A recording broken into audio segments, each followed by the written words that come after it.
Hello everyone, Andy here from Andy's Credit Corner. Thanks for tuning in. So for today's video, I'm going to discuss my airline booking strategy, how I book airfare, which airlines I like to book with, how I like to book airfare.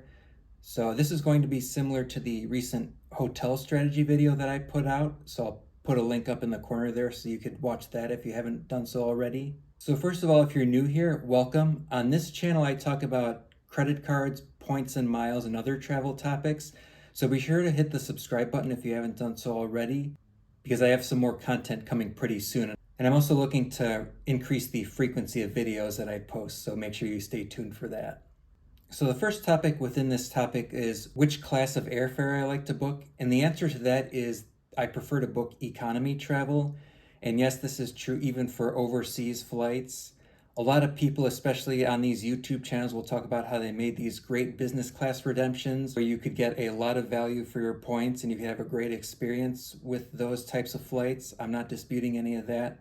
But for me personally, I prefer to book economy because I like to use less points in general because of the fact that I like to spread points out between other redemptions. So maybe I would have more points left over to, for example, book hotels or maybe book another flight on my next trip or perhaps on the return flight to that trip. Yes, it is true that you will not get the type of outsized value for your points that you will when you book business class flights, but I am mainly just content from getting from point A to point B. I would also note that I am a lower spender, so there are fewer points that I end up earning relative to a higher spender. So that is something for me to consider as well, and perhaps for you to consider if you're also a lower spender. So the next thing I'm going to talk about is which airlines do I like to fly? Do I like to commit to one airline and build status, or do I like to take whichever airline is the most convenient for the situation? The answer is largely the latter. Historically, I have mostly flown United, as I'm originally from the Chicago area, and of course, O'Hare Airport is a hub for United. So historically, when we've taken our family trips, it has for the most part been on United due to the availability of flights from that airport. And the second most airline that I've flown would probably be American because that's also a hub at O'Hare Airport. So again, many flights originating from O'Hare, which made sense in many cases.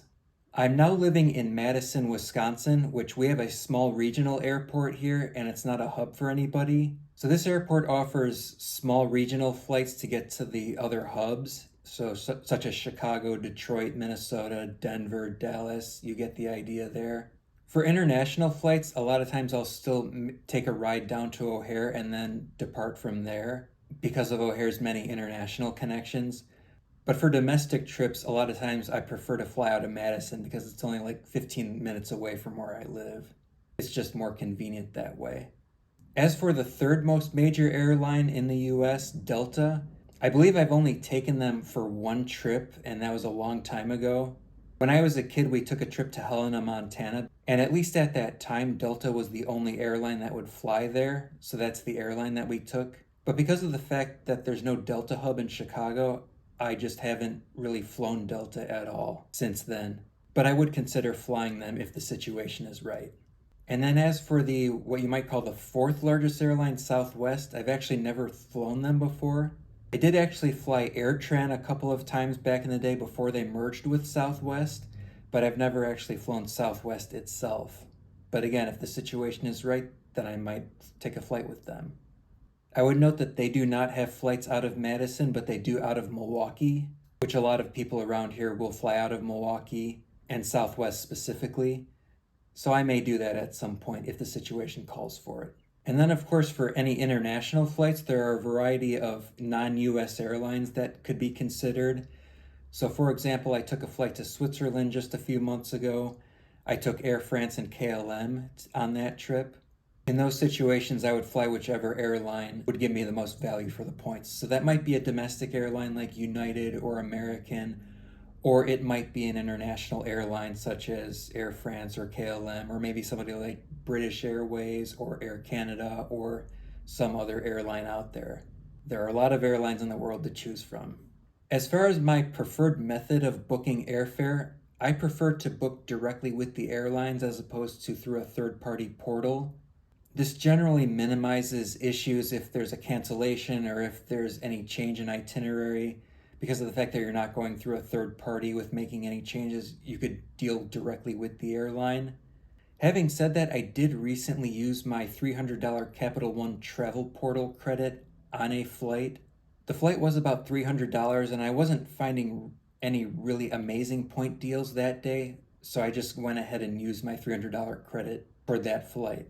I think in most cases in the future I would use that credit for hotel stays, but at least in this one instance I used it for airfare. And also, as I kind of alluded to earlier, I prefer to transfer points to airlines to book them that way. I do really appreciate having free airfare or almost free, because that is a major expense for us when we travel. And if we could get it for almost free, then that's awesome. So I will leverage the various transfer partners on the credit cards that I have and will choose the one that gives me the best value for the points. So next I will talk about my thoughts on airline co-branded credit cards. I do not currently have any airline cards, and I don't think that I'll be getting any in the near future. Because for one thing, as I mentioned earlier, I'm not really loyal to any one airline. I'm willing to be flexible based on the situation. And therefore, I don't really figure to be anywhere near status with any particular airline. And of course, in many cases, airline cards can help you towards status. But I feel that it just doesn't make sense for me at this time to get any of those cards. I could maybe see myself getting one of the American Advantage cards, or perhaps maybe the United Explorer cards. For one thing, they do give you a good sign-up bonus of maybe 50 or 60,000 miles toward those airlines. And that could be good for a trip somewhere or maybe multiple trips. So I could see myself maybe getting the card for the bonus and then maybe downgrading it maybe a year or two later to avoid the annual fees in the future while still having that credit line open. I would give them even more consideration if I were still living near Chicago, because there would be a greater chance that I would be more or less loyal to one of those airlines. But that just isn't the case for me anymore, as I'm now living near a non-hub airport.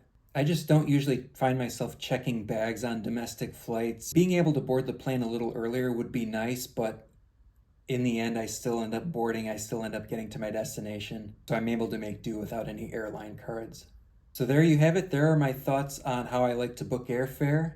Let me know down in the comments how this strategy compares with your strategy. And again, be sure to hit the subscribe button if you haven't done so already. Also, be sure to check out my hotel strategy video that is similar to this one. And please hit the like button if you got any value from this content today. And I look forward to seeing you in the next video. Thanks for watching.